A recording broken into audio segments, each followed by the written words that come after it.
Hello my dears. അപ്പോൾ ഇന്ന് വളരെ സിമ്പിളായിട്ട് തയ്യാറാക്കാൻ പറ്റിയ ഒരു കറിനാരങ്ങ കറിയുടെ റെസിപ്പി ആയിട്ടാണ് വന്നിരിക്കുന്നത്.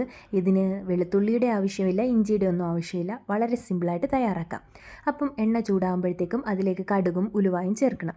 അത് പൊട്ടി വരുമ്പോഴത്തേക്കും വറ്റൽമുളകും കറിവേപ്പിലയും നമ്മൾ ആഡ് ചെയ്ത് കൊടുക്കണം. അതിനുശേഷം അത് നല്ല രീതിയിലൊന്ന് മൂത്ത് വരുമ്പോഴത്തേക്കും നമ്മൾ നല്ല കുനുകുനാ നിറഞ്ഞ പച്ചമുളക് ആഡ് ചെയ്ത് കൊടുത്തിട്ട് അത് നല്ല രീതിയിലൊന്ന് വാടി വരുമ്പോഴത്തേക്കും അതിലേക്ക് നമ്മൾ ഉപ്പിട്ട് വെച്ചിരുന്ന കറുനാരങ്ങ ചേർക്കണം. എന്നിട്ട് ആ ഉപ്പിൻ്റെ വെള്ളമെല്ലാം ഒന്ന് ഇറങ്ങി നല്ല രീതിയിലൊന്ന് വഴണ്ടി വരുമ്പോഴത്തേക്കും ഇതിലേക്ക് പൊടികൾ ചേർക്കണം. മഞ്ഞൾപ്പൊടിയും കായപ്പൊടിയും ഒരു വലിയ ടേബിൾ സ്പൂൺ മുളക് പൊടിയും ചേർത്ത് നമ്മൾ നല്ല രീതിയിലൊന്ന് ഇളക്കണം. ഇളക്കി നല്ല രീതിയിൽ നിന്ന് വഴണ്ടി നല്ല കാണാൻ തന്നെ ഒരു ഭംഗിയുള്ളൊരു രീതിയിലെത്തുവേ നമ്മൾ നല്ല രീതിയിൽ വഴണ്ടി വരുമ്പോഴത്തേക്കും ആവശ്യത്തിന് പിഴുപുളി പിഴിഞ്ഞ് കുറച്ച് വെള്ളം ഒഴിച്ചു കൊടുക്കണം.